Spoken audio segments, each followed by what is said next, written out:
welcome to Turn the Page, the official podcast of the Syosset Public Library.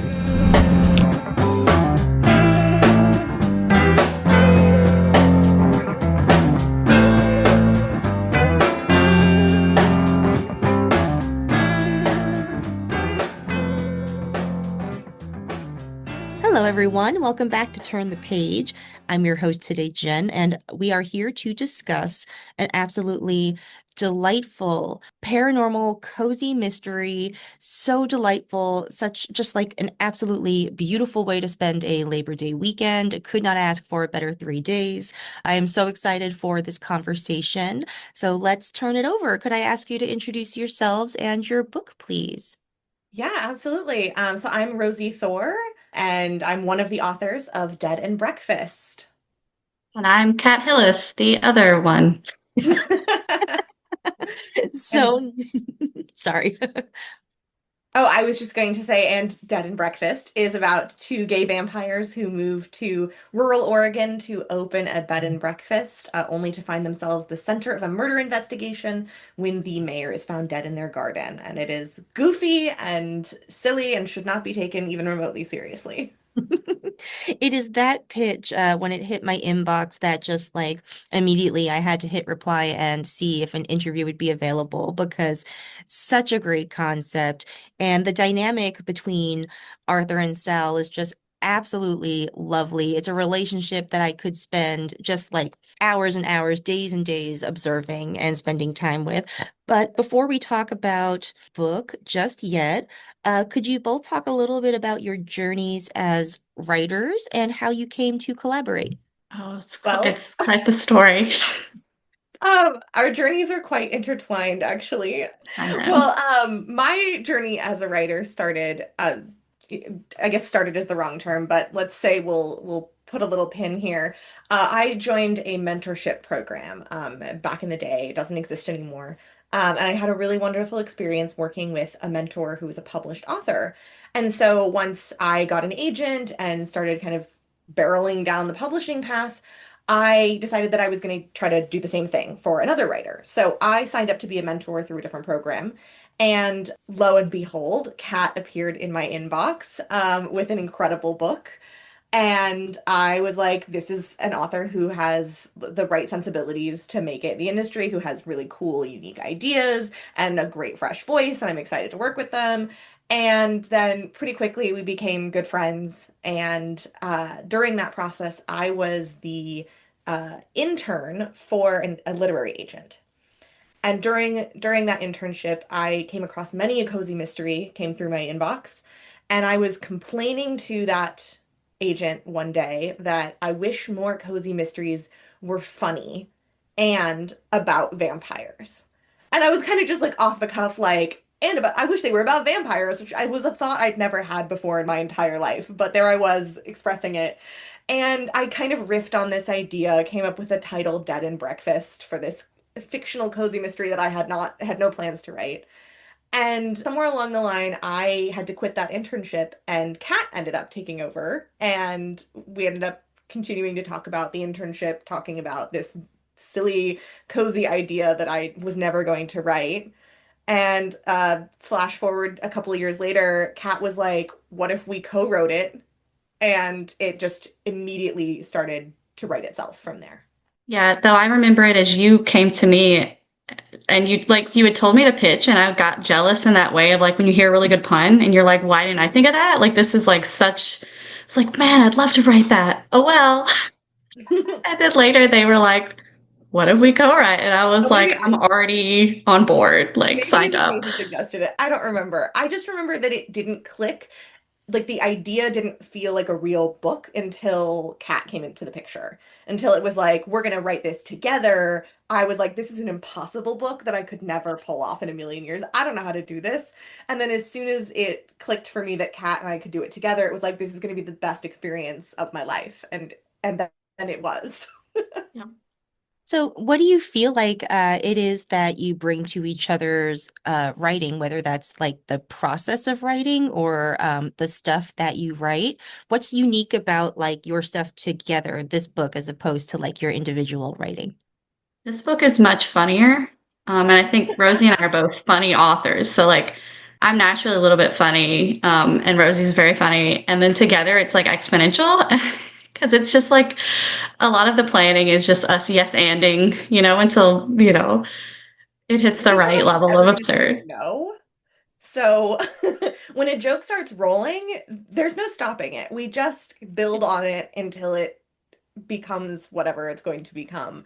At no point have either of us, I think, ever said, I don't think that's going to land. Let's not do that. Like, we've been like, how can we make it land? We will make this land if it's the last thing we do. Yes. Yeah, there's definitely like a fun factor with writing together that I don't want to say I've never experienced it before with another co-creator because I've done a lot of co-creating and I wouldn't want to I wouldn't want to like, poo-poo them or anything, but we have a very, I think, just silly time, which is really lovely when it comes to writing and publishing, which can often be a very serious business, a very stressful business. Every step of the process is joyful together, which is really lovely. But the other thing I think that we really bring to the table for each other is we have really opposite styles of working and different strengths when it comes to writing. And so this was one of the first things we figured out as we were drafting before we'd really even figured out what we were doing. We were like, we're going to sit down and plot out this book and then we're going to write it. And I think we both like different parts of the process. And we were each trying to overcompensate for that. So I was trying to do a really good job of the stuff that I'm bad at, and Kat was trying to do a good job of the stuff that she doesn't like. And about 2 chapters in, we were like, hang on, what if we split this up differently? And we realized that Kat really thrives in a first draft environment, kind of fast drafting something from scratch. And leaving blanks here and there, not necessarily fleshing everything out. It's kind of serves as a, I don't want to say skeleton draft because it definitely has more than just the skeletal beats of the scene. It's much more fleshed out than that. To continue using a dead body analogy, I guess. But when it comes to me, it is sort of the rudimentary bare basics of what's going to happen and where the dialogue goes. And then I go through and I add that additional layer.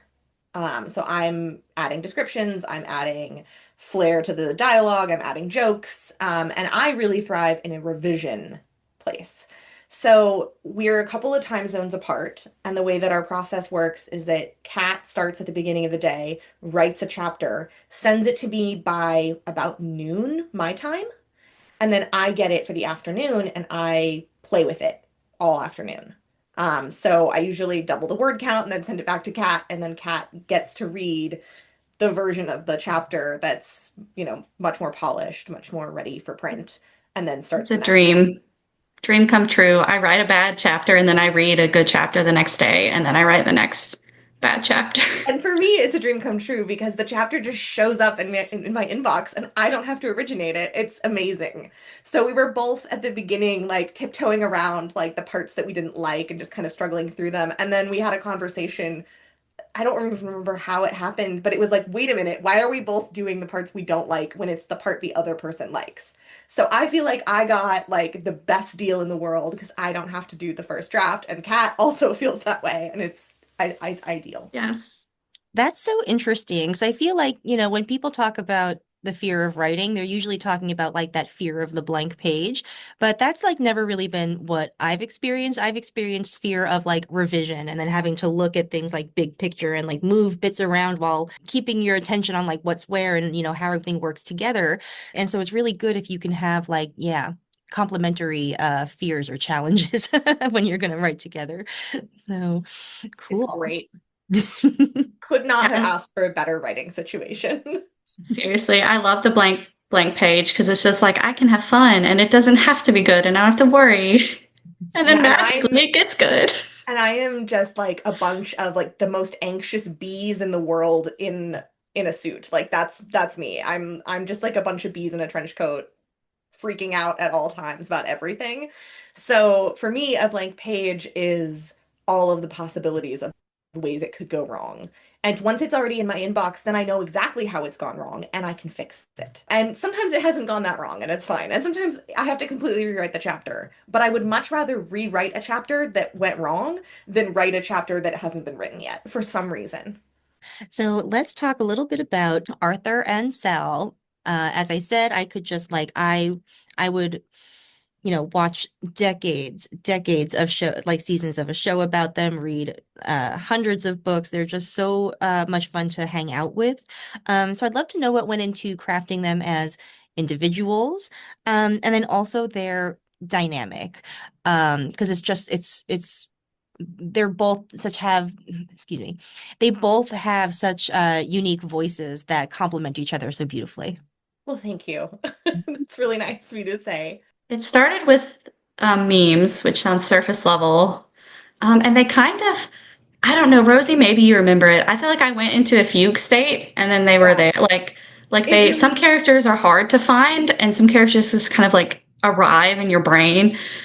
And I think it was like a meme. We hit like a critical mass of memes and then like suddenly they were just like real people and they had their own like yeah, a big opinions. part of our writing process is us just sending back and forth like snippets of scenes that will never happen. And they're all like in script format, like Arthur says this and Sal says this, and then they do this. And it's just like silly little ideas of things that could happen, riffing on jokes that we've made. And it became this like 100 layered cake of jokes.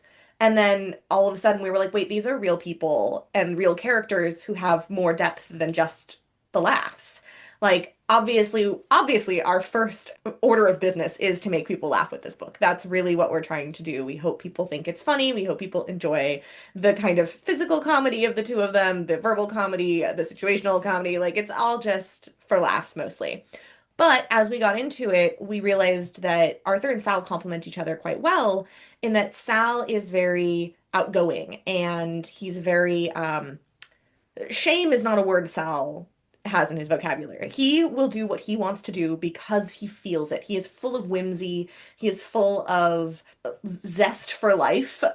He's quite the character in that he is living life to the fullest, even though he is dead. And Arthur has always been afraid to live his life that way. He, before he became a vampire, was living in a lavender marriage with a woman who is also gay, and they're kind of hiding who they are from the world. And so, even though the world has made strides since Arthur became a vampire, he has been a vampire for some, I don't know, 60 odd years. He he's very much still living in that sense of hide the parts of you that are different because that's the world that he grew up in. So even though the world that they live in is much more accepting of queer people in many ways, it is also not necessarily as accepting of paranormal people. And he is kind of copying and pasting that fear of being othered onto this new identity that he's experiencing and going through he's really going through it is what I'm saying here, in terms of his understanding of what acceptance looks like. And does that look like being treated the same as everyone else who is not paranormal and not queer? Or does it mean being treated with respect for being paranormal and being queer? And how do you navigate that in a small rural Oregon town that's not necessarily as progressive as one of the cities or is dealing with its own internal problems? So it got much more complicated, and we found depth there even as we started quite shallow with these jokes. And I think that's something that, well, or at least I hope that's something that is coming through in the pages, that these are more than, just two little talking heads having a silly time. They're very much people with feelings and a depth of personality and a depth of experience as they're going through these events. Yeah, their relationship feels very lived in a way that you would expect a vampire relationship to be, because it takes place over a much longer time than human relationships do. And I think that the steadiness and like the long-termness of their relationship sort of to lead into my next question, like helps build the stakes. And as I was writing a question about stakes, I was like, haha, vampire stakes. But like, We love a um, pun. yeah. um, but like, so, you know, these two vampires have opened a bed and breakfast. Oh, one thing I have to just drop is the first line. The lobby of the Iris Inn was dead, but then so were its owners. Great opening line. Excellent, excellent opening line. And the book establishes the stakes of the story pretty quickly. There's a murder at the inn. Somebody is implicated, and there's a deadline for sort of exonerating themselves. Can you talk about like how building out these characters and their relationship and like the people that they come to meet around them, how do you help use that to build a story, like with its stakes, or whether that's how the plot, comes out? For me, it's, every who done it is a why done it, right? And so like the reason for the murder is always going to matter to the character, like all the motives have to like match up. Sorry, I'm thinking about like how I build, like, we knew who the victim was from the beginning, right? It's in the pitch. And then we had this kind of sit down and be like, well, who are the suspects? What's going on in this world? And it sort of definitely built itself because by the time we were really plotting it, we had Arthur and Sal felt very real.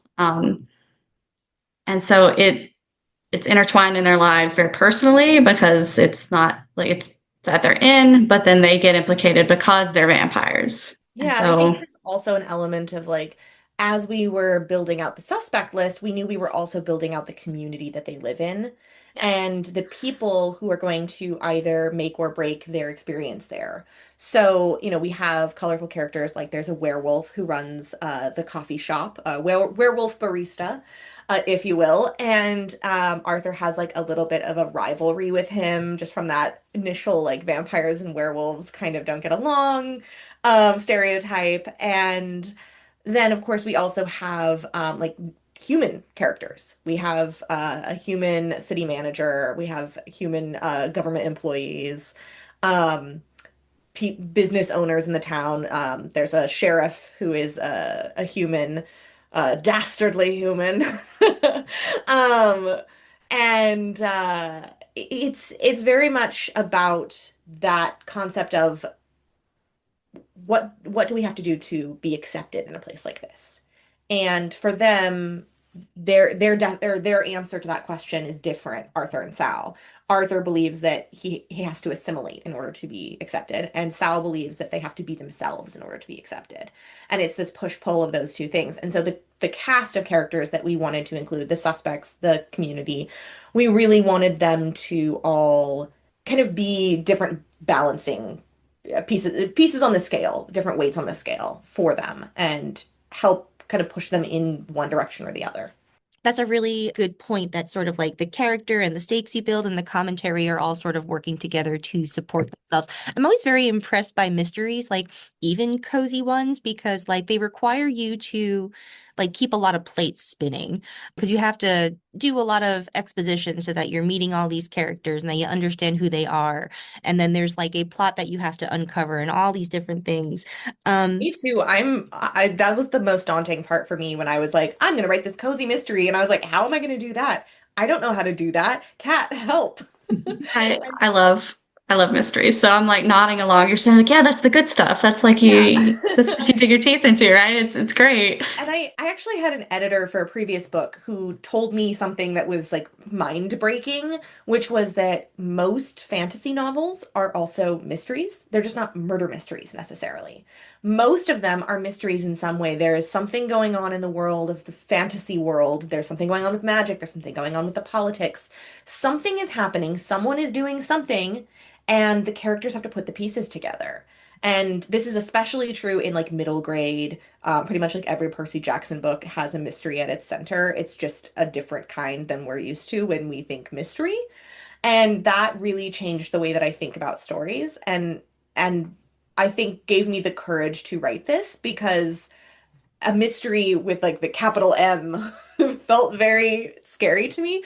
But then when I thought about it, I had written several books already that have a central mystery. They're just like a medical mystery or a political mystery, not a murder mystery. and I actually do have the skills to do it. I just hadn't put them in that particular lens before. That is a mind-breaking idea. That is absolutely fascinating. Um, Yeah, I remember when he told me that, I was like, get out. Like, shut the front door, leave me alone. What do you mean? What do you mean every fantasy is a mystery? yeah, because if you look at a But lot you're of right. stories, yeah, if you look at a lot of stories from like that wide perspective, like you learn the rules of the world when they break, right? So that is like how your world building is going to even help you set up your mystery or just like your conflict that is central to your plot. Wow. Yeah, I really love like when people bring things from one genre into others. I love to think of like genre as sort of like a buffet that you can choose from rather than like a category that you have to kind of slot your thing into. Um, I how do love that way of thinking because I hop genres a lot, and I feel like that's so this like you are not the genre that you are writing. You are a writer with skills and style and facets to your storytelling that can travel from genre to genre. So I love that way of thinking of like a buffet. It's nice. Makes me feel like I have more things to sample in the future.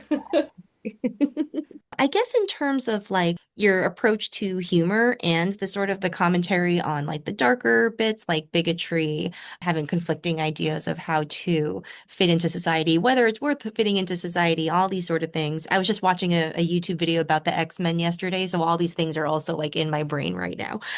How do you balance like the humor?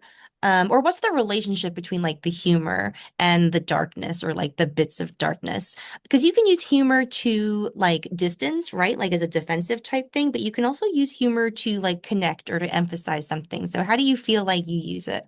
I mean, I think that's exactly it, isn't it? It's you can use humor to connect and you can use humor to deflect. And I think a lot of the humor that's coming through in the book comes from Sal. And Sal is a sort of larger than life, silly, dramatic character.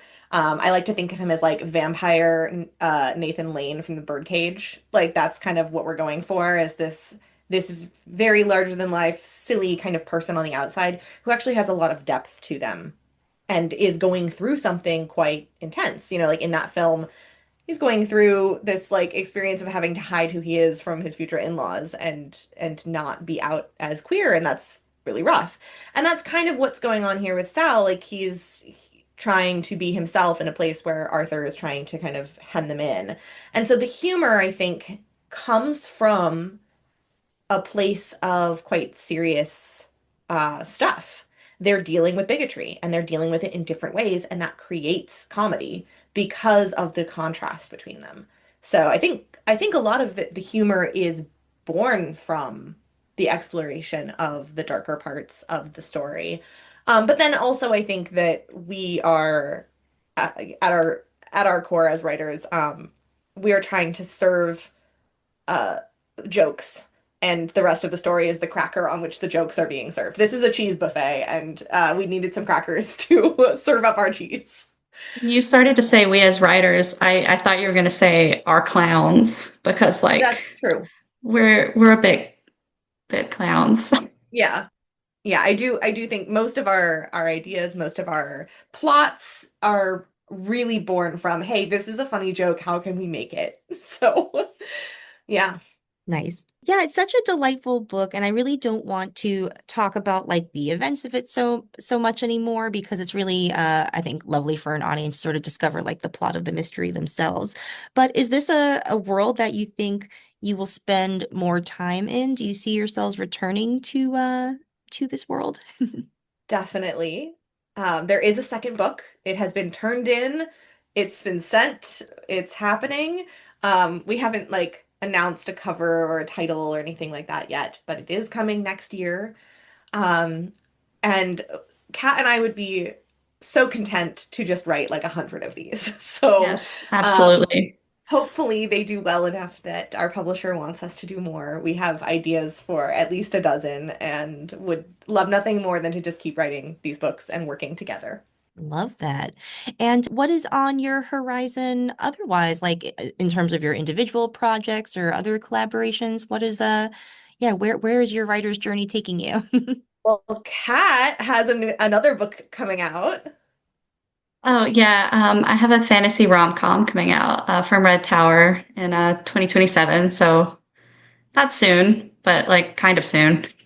It's amazing and very funny, and I think that readers of Dead and Breakfast will enjoy it, even though it's not a murder mystery, so to speak. It is hilarious and delightful, and the characters kind of have that same pizzazz, I think, in terms of their contrast.